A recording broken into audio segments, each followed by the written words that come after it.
E agora vou convidar a outra oradora muito especial, a Sônia Sultana, que justamente liga o lírico, o escrito, com a parte também de artes visuais. Vou aqui apresentar a Sônia Sultana. É poeta, escritora, artista plástica e curadora, e tem colaborações em música, dança, moda e fotografia. É premiada por entidades como Africa is More, Congresso da Afroleague, Mozambique Fashion Week e Prêmio Femina. É membro da Associação dos Escritores Moçambicanos, do Núcleo de Arte, do Movimento de Arte Contemporânea de Moçambique, da Associação de Fotografia de Moçambique, da Comissão de Honra da Fundação Fernando Leite Couto e membro honorário do Círculo de Escritores Moçambicanos na Diáspora. E hoje vamos ter muito prazer a ouvir Sônia, precisamente, falar destes vários cruzamentos artísticos. Obrigada.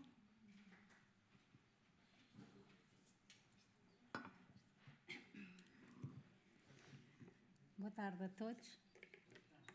Em primeiro lugar, quero agradecer ao Centro de Estudos Africanos, à Universidade Eduardo Mondlane, à Gulbenkian, em especial à Ana Mafalda Leite, ao Lucílio Manjato por estar aqui presente. E também quero agradecer a alguns amigos meus que vieram para me ouvir a falar. Quero também fazer uma referência. Eu vou falar aqui do meu projeto Walking Words e é muito importante eu dizer que a professora Sara Laís, nos últimos anos, tem-me ajudado portanto, a pôr esta minha maluquice com algum sentido. Ela ontem fez questão de apresentar aqui perante vós o meu projeto Walking Words, o qual eu agradeço e hoje acho que vou falar mais sobre ele. O meu DNA é poesia. O meu corpo é arte. Eu não escrevo poesia. A poesia é que me escreve. Eu não faço arte. A arte é o que me molda. Quando fui convidada para participar neste congresso, 50 anos de literatura moçambicana, percursos e práticas criativas, e falar sobre desdobramentos e cruzamentos artísticos, pensei que deveria falar sobre o meu projeto Walking Words, Palavras que Andam, defendendo a ideia de que as palavras andam e recorrendo também ao meu fazer plástico. Não terminei os meus estudos secundários, nem tenho nenhuma formação académica ou curso de escrita criativa ou de belas artes. Portanto, sou uma artista plástica autodidata. Sou uma escritora por intuição. A única escola que tenho é a escola da vida e todos os meus processos literários e artísticos resultam das memórias que transporto e das viagens dentro de mim e pelo mundo. Da minha vontade enorme de me expressar, de partilhar tudo que vejo, que leio, que cheiro, que ouço, que toco, isso faz com que seja a escritora e a artista plástica que sou. Deste facto, resultaram 5 livros de poesia, 2 contos infantos juvenis e o meu livro Walking Words, onde registrei essa ligação que faço entre a literatura e a arte plástica.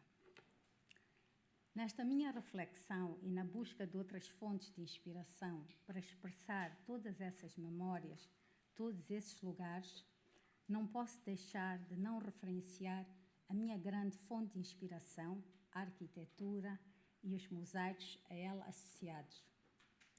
Toda a minha construção linguística, artística, está profundamente ligada a 3 fatores: palavras, arquitetura e mosaicos. Tenho pensado no porquê deste fascínio e procurando entender o que a arquitetura realmente sempre provocou e provoca em mim. Hoje, definitivamente, sei que é o espanto, as formas, as cores, os materiais, as linguagens estéticas. Ainda há outro fascínio, a possibilidade de levar comigo, pelos olhos, pela memória, qualquer edificação. Vejo-a, por exemplo, na Inglaterra, na Itália, noutro sítio qualquer, e consigo trazê-la comigo até Moçambique. Ela caminha comigo na minha memória.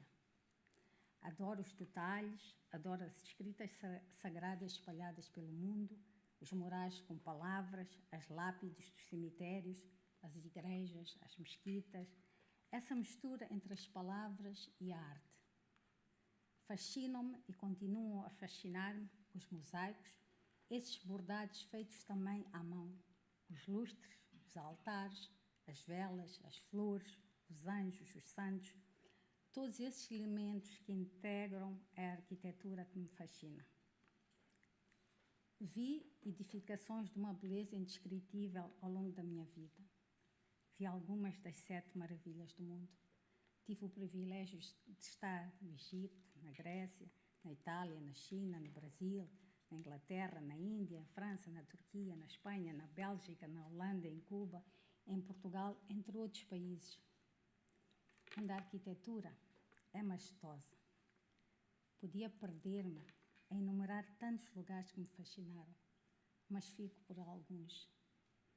A Mesquita Sultan Al-Muhad, a Mesquita de Al-Azhar, as pirâmides no Egito, a Mesquita Azul, o Palácio do Sultão, a Hagia Sofia na Turquia, a Sagrada Família, a Casa Batlló, a Casa da Música, a Catedral de Valência na Espanha, o Coliseu, a Fontana de Trevi, o Panteão, a Basílica de São Pedro, a Capela Sistina, a Santa Maria del Fiore, a Praça de São Marcos, a Galeria Vittorino Emanuele na Itália, a Acrópolis, o Teatro de Epidauros, a Acrotires em Santorini, a versão grega de Pompeia, o Panteão na Grécia, o Taj Mahal, o Forte Accra, o Templo de Shiva na Índia, as Galerias Lafayette, a Torre Eiffel, o Arco de Triunfo, a Catedral de Notre-Dame, o Palácio de Versalhes, a Basílica de Saint-Cloud na França,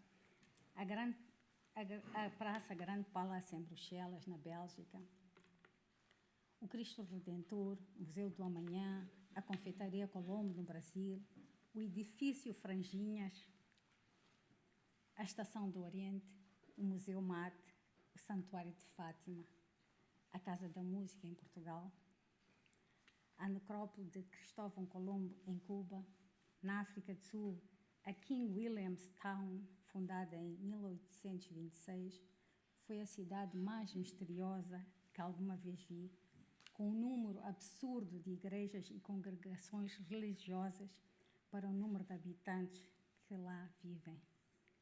A título de curiosidade, num dos museus desta cidade encontra-se a maior coleção de mamíferos africanos do mundo. Estes são alguns de tantos outros lugares que me marcaram.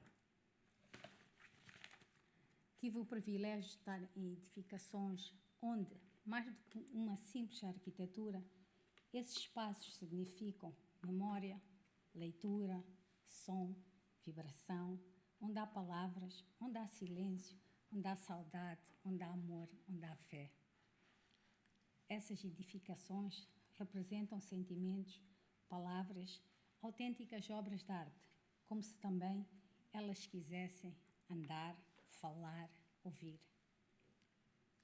Temos de exemplos gritantes da arquitetura, edificações que falam, que dançam, que nos transportam, que nos ensinam o alfabeto, como as edificações que representam letras do alfabeto. Temos edificações como o edifício Chang, que se assemelha a um formato de um M em Bangkok. O edifício Burj Khalifa, no Dubai, neste momento o edifício mais alto do mundo, além de lembrar a letra D, também se assemelha a uma vela de um barco. O Palácio da Paz e Reconciliação no Astana, no Cazaquistão, que se assemelha à letra A. O edifício Guazhou Circle, na China, que se assemelha a um O. A Torre V em Praga, o edifício Arcade em Valência, que se assemelha à letra H.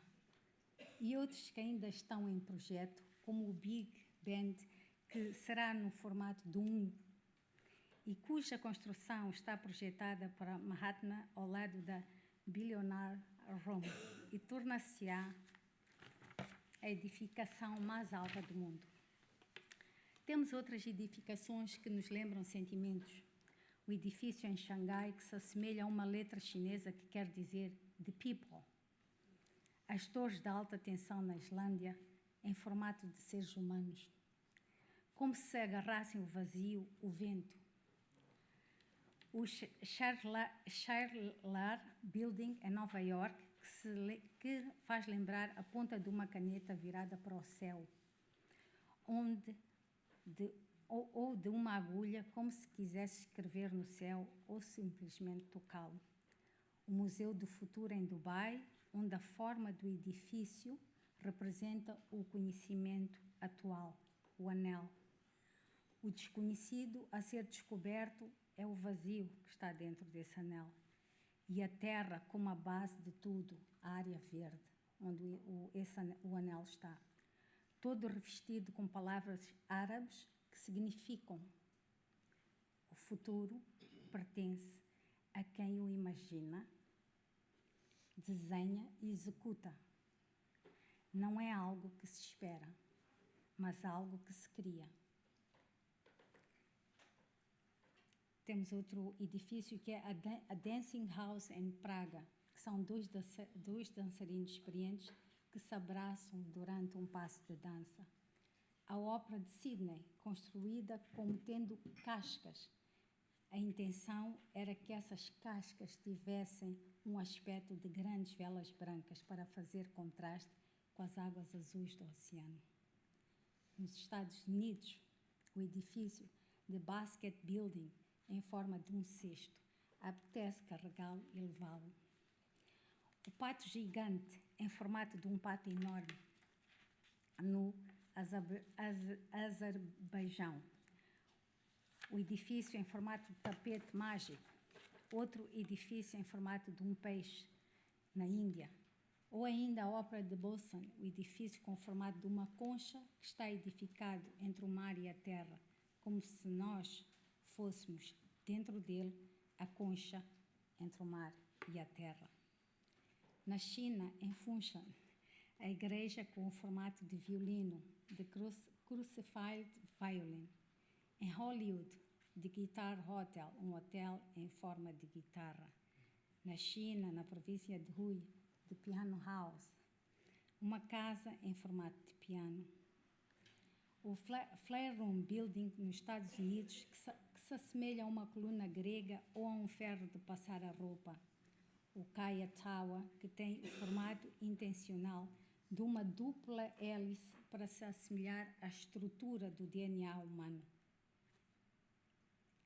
Ainda em construção, encontra-se uma das mais espetaculares edificações, Zayed, que será o novo Museu Nacional em Dubai, que se assemelha a grandes asas de pássaros, como se quisessem voar.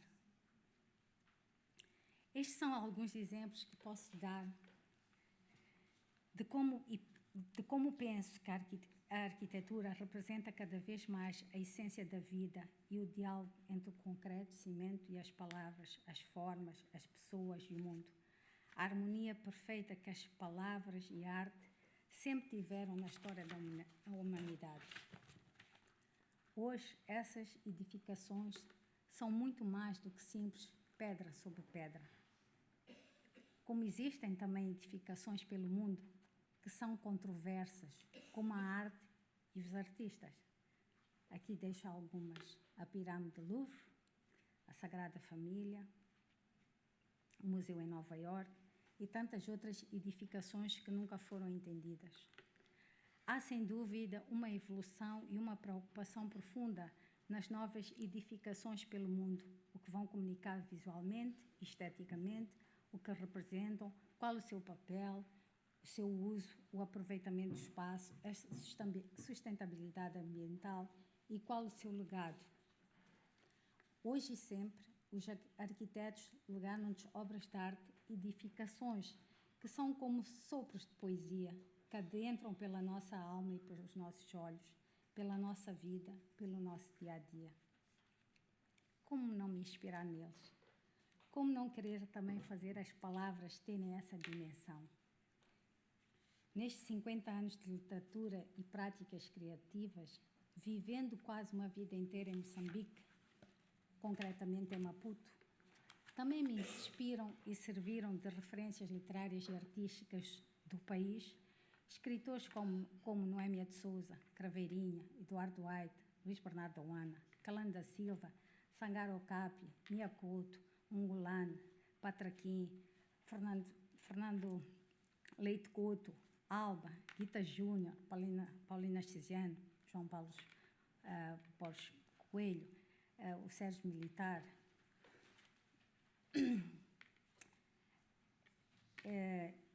e tantos artistas plásticos como Bertina Lopes, Renata, Naguib, Gemus, Vítor de Souza, Chissano, Gonçalo, que foi aqui falado agora, Mauro Pinto, Jorge Dias, Lisete Chirine, Anésia, Carmen, Silvia de Bragança, Ivan Serra, Marcos Bonifácio, Mamfarra, Piquiwa, entre tantos.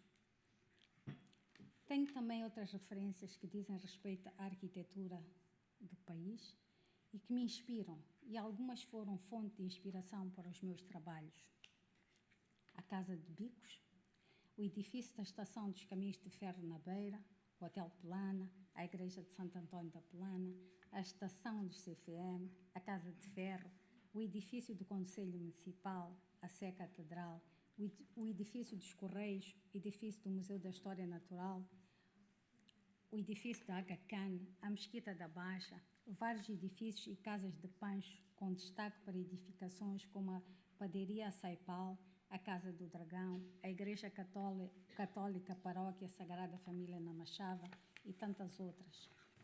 A Catedral de Quilimane, a Igreja Católica, o Palácio de São Paulo, que é o Museu na Ilha de Moçambique, a Capela da Nossa Senhora do Baluarte, o Hospital da Ilha, a Igreja da Misericórdia e tantos outros lugares. Todos esses me chamam para contar histórias. Guardam todos eles detalhes esquecidos nos tempos atuais.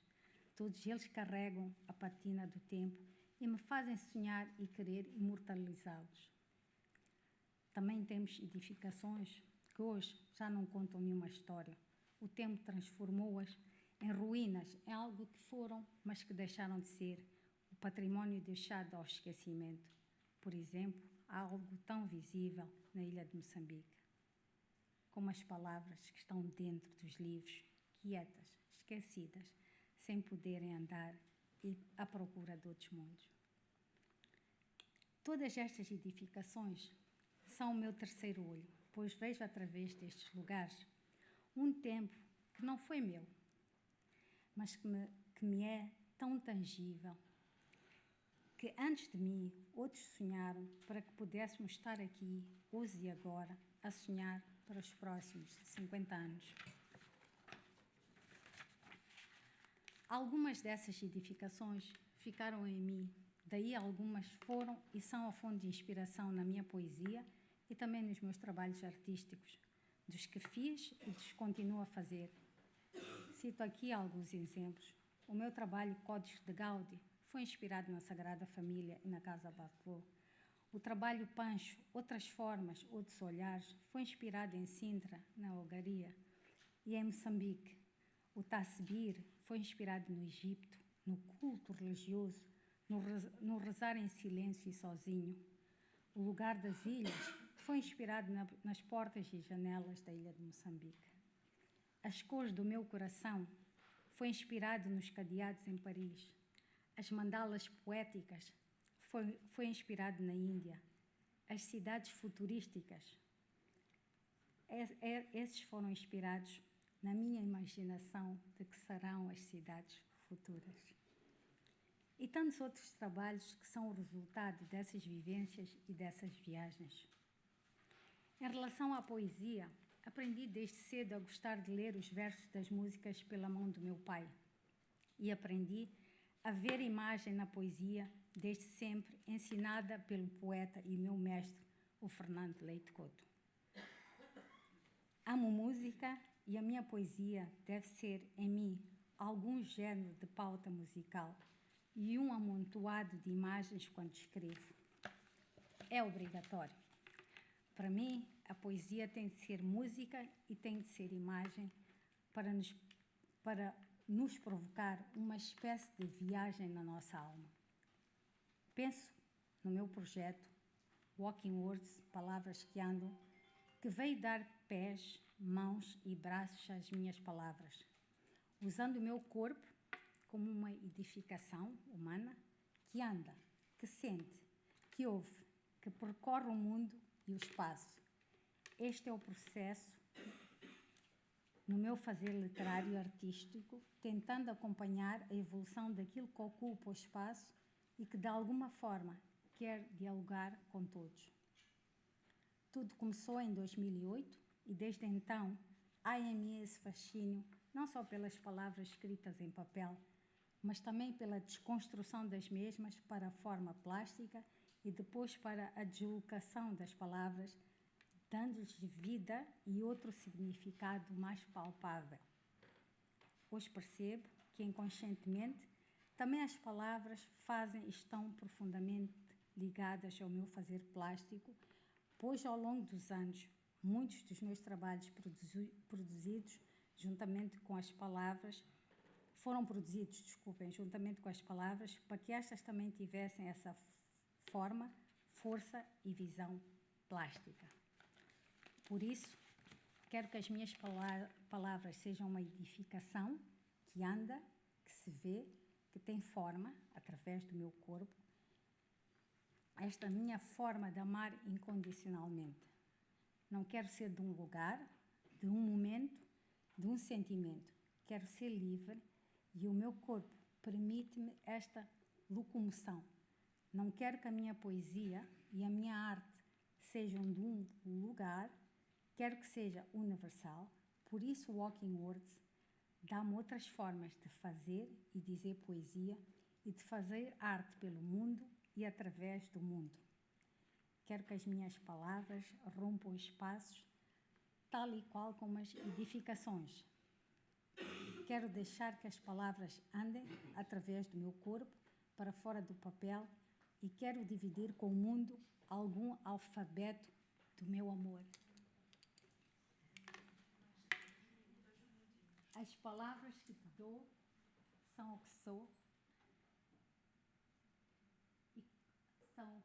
e como me sinto. Essas são as minhas palavras, eu.